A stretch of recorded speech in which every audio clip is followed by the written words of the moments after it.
Qara Xəncər İlqay Gülablı. Elnaz məktəbdə Şahnazın başına gələnləri danışdı. Ceyhun əsəbi halda soruşdu. Maşının nömrəsini götürmədin? Sabah indi mən o alçağı taparam. Yox, heç fikir vermədim. Lazım deyil. Kimsə uşaq-muşaqdır. Burax başın geçsin.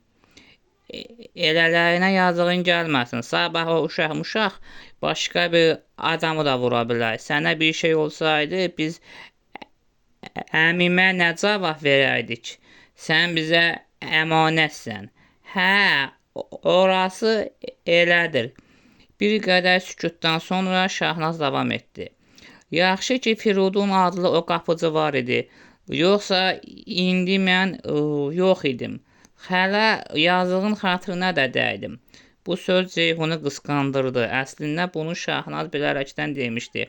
Ceyhun təəccüblə soruşdu.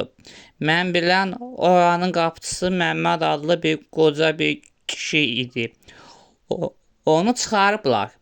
O öz rayonuna qayıdıb. Onun yerinə Firudun adlı cavan bir oğlanı qoyublar. İranlıdır. Bir qədər sonra Ağa Hüseyn evə gəldi. Onun işləri çox olduğundan evə gec gəldi. İşdə yeyib gəldiyindən evdə yemədi. Oğlu ilə birgə salona keçib oturub çay içə-içə söhbət edirdilər. Qadınlar isə hələ mətbəxdə idilər. Onlar hələ də Firudundan danışırdılar. Elnaz onun gülməli hərəkətlərindən danışıb gülürdü. O anasına dedi. Ana, görmədin, oğlanın gözü Şahnazda idi. O bu sözü deyərək güldü. Şahnazın rəngi qızardı. Sonra dodağını gəmirərək gözü ilə salona işarə edib dedi. Yavaş, özün bilirsən ki, qardaşın qısqancdır. Belə şeylərdən xoşu gəlmir. Eşidər bilər evdə söz-söhbət olar. Onlar yeməklərini bitirdikdən sonra qab-qacaqların yuyub təmizlədilər. Sonra çayları töküb salona gətirdilər. Onlar çay içə-içə söhbət etdilər. Sonra televizoru açıb ASTV-də rus dilindən xəbərlərə baxdılar. Xəbərlərdən sonra rus kanalına çevirdilər. Maraqlı bir Hind filminə baxdılar. Daha sonra hərə öz yerinə girib yatdı. Şahnaz yata bilmirdi. Hər gözünü yumandan Firudun xəyalını görürdü. Ondan çox xoşu gəlmişdi. Əslində ona aşiq olmuşdu. Amma özü də bilmirdi. Səhər yenə Şahnaz məktəbdə idi. O, tənəffüs vaxtı həyəti süpürən Firuduna yaxınlaşdı, salamlaşdılar. Şahnaz xanım, necəsiz? Əleykum salam, ay Firudun, siz necəsiz? Sağ olun, yaxşıyam. Xeyir ola, mənimlə işiniz var? Hə, dünən məni ölümdən xilas etdiyiniz üçün sizə bir təşəkkür hədiyyəsi almışam. Onu sizə vermək istəyirəm. Buyurun. Şahnaz çantasından ağ rəngli dəmir bir alışqan çıxardıb Firuduna uzatdı. Firudun alışqanı alıb Şahnaza təşəkkür etdi. Şahnaz xanım, ömür boyu belə hədiyyənizi yadigar saxlayacam. Bu hədiyyənizi yadigar saxlayacam. Sizə təşəkkür edirəm belə gözəl hədiyyəyə görə.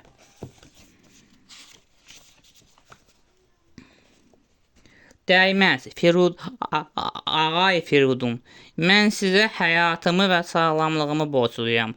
Bu sadəcə kiçik bir hədiyyədir. Bu vaxtı məktəbin həyətinin qarşısında bir maşın saxladı. İçindən polis paltarından 3-4 nəfər cavan oğlan düşdü. Onlardan biri də Ceyhun idi. Şahnaz Ceyhunu görüb donub qaldı. Ceyhun Şahnazla Firudunun yanına gəldi. Şahnaz böyük qardaşı kimi gördüyü Ceyhunun yanında başqa bir oğlana göründüyü üçün çox utandı. Onun rəngi qızardı. O Ceyhundan soruşdu. Ceyhun, xeyr ola, sən burada nə gəzirsən? Dünən buralarda qonaqlıq olub. içib xuliqanlıq edən bir adam tutmuşam. Səni vuran adam ola bilər. Gəl izahat ver. Daha sonra o Firiduna baxaraq dedi: Bu yoldaş kimdir? Bu yoldaş məni ölümdən qurtaran Ağay Firidundur. Hə, çox yaxşı. Onda ikiniz də gəlin izahat verin. Onlar ikisi də polis maşınına minib şöbəyə getdilər. Ceyhun qısqanclığından dəli olsa da biruzə vermədi.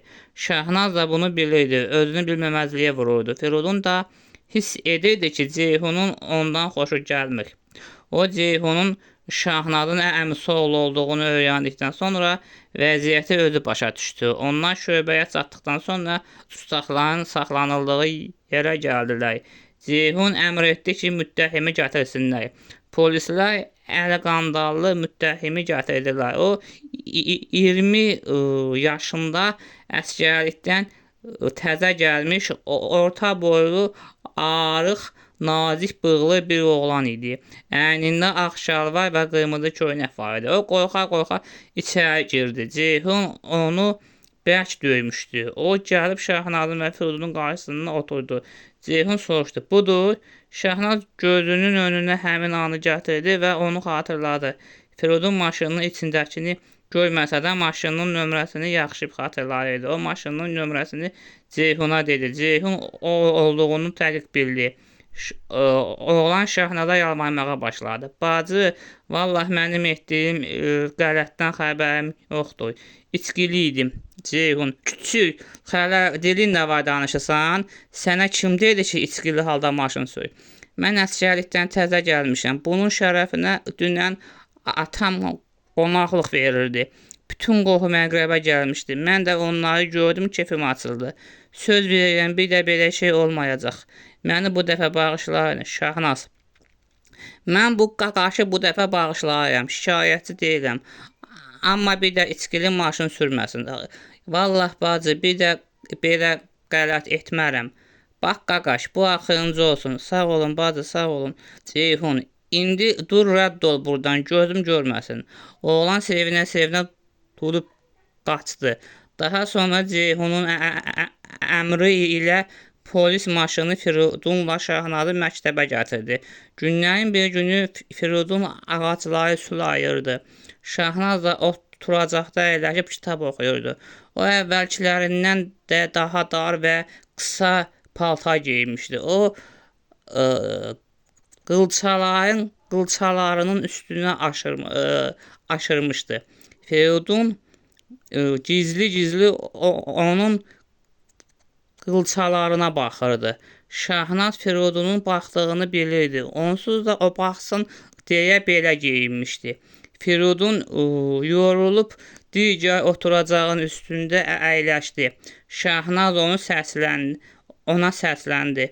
Ağay Firidun, deyəsən yorulmusunuz. Hə, xanım, biraz yorulmuşam. İranda nə işlə məşğul olurdunuz? Çobanlıqla. Çobanlıq? Hə, çobanlıq.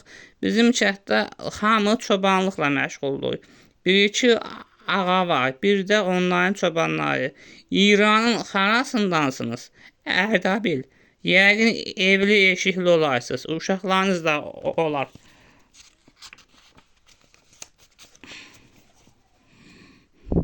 Yox, xanım, kasıbçılıqdan bizdə insanlar gec evlənirlər. Həm də məndən böyük bacılarım və qardaşlarım var. Onlar dura-dura mən evlənə bilmərəm. Neçə bacı qardaşsınız? 5 bacı, 5 qardaş. 5 bacı, 5 qardaş? Hə, 5 bacı, 5 qardaş. Hamısı subaydır? Yox. 2 qardaşımla 2 bacım evlidir, 2 qardaşım və 3 bacım subaydır. Mən evin son beşiyəm. Hamısı məndən böyükdürlər. Evlilərin yəqin uşaqları olar. Hə, onların mən boyda uşaqları var. Onlar evlənəndə mən hələ uşaq idim. Qardaşlarımla çobandılar. Hə, onlar da ancaq çobanlıqla ailə dolandırırlar. Bəs atanız, ananız, onlar da qocadılar. Onlara bacılarım qulluq edirlər. Qardaşlarımla çobanlıq edib onlara baxırlar. Evli qardaşlarımsa öz daxmalarında qalırlar. Ancaq o arvad uşaqlarını dolandırırlar. Bəs siz nə